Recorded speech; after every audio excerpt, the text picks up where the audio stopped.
वही जुर्म की दुनिया को ऐसे ही काला और खौफनाक नहीं कहा जाता है, बल्कि यह ऐसा दलदल है जिसमें घुसने के बाद वहां से बाहर निकलना बड़ा मुश्किल हो जाता है। सब अपने छोड़ने पड़ते हैं, दर दर भटकना पड़ता है, परिवार पराये हो जाते हैं और आपको, अपनों को, समाज को सब कुछ सुनना पड़ता है।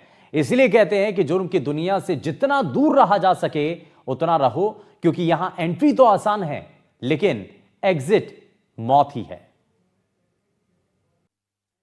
योगेश कुमार आपका लड़का है? योगेश कुमार मेरा लड़का है जी। जैसे वो लोगों को धमकी वगैरह देते हैं तो हम परेशान हो जाते हैं। तो सरेंडर करना चाहिए जहाँ भी हो। अगर मेरी बात सुन रहे हो, हम बहुत दुखी हैं। चेहरे पर बेबसी और लाचारी, आंखों में बहने को तैयार आंसू। ये है पूरी तरह टूटे एक बाप की व्यथा, जिसका बेटा जुर्म की दुनिया में अपनी तकदीर लिखने चला था, लेकिन आज पुलिस से बचने के लिए भागता फिर रहा है। जी हाँ, तस्वीरों में दिख रहे ये बुजुर्ग गैंगस्टर रोहित गोदारा गैंग के वांटेड बदमाश योगेश स्वामी के पिता शिवचंद स्वामी हैं, जिन्होंने अपने बेटे से अपील की है कि वो वापस आ जाए और सरेंडर कर दे, क्योंकि कब पुलिस की गोली योगेश को छलनी कर दे कहा नहीं जा सकता। दरअसल गैंगस्टर योगेश स्वामी श्रीगंगानगर जिले के मटीली राठान का रहने वाला है। जिला पुलिस ने सोमवार को उसके घर पर रेड डाली। घर में उसका परिवार मिला। पुलिस को देखकर उसके पिता को अपने बेटे के गलत कामों पर शर्मिंदगी महसूस हुई। इसके बाद पिता ने एक वीडियो मैसेज के जरिए बेटे को सरेंडर करने के लिए कहा। तो किसी को धमकी वगैरह देता है तो हमारे घर पे पुलिस आती है, रेड मारती है। हम भी दुखी होते हैं जी। हमारे बच्चों के रिश्ते नहीं हो रहे। लड़की मेरी शादीशुदा है, 26-27 साल की होने वाली है। लड़का भी छोटा है, शादीशुदा बड़ा। हमारी पढ़ाई खराब हो रही है। बच्चा मास्टर डिग्री भी अच्छा पढ़ा हुआ है, उसकी पढ़ाई खराब हो रही है।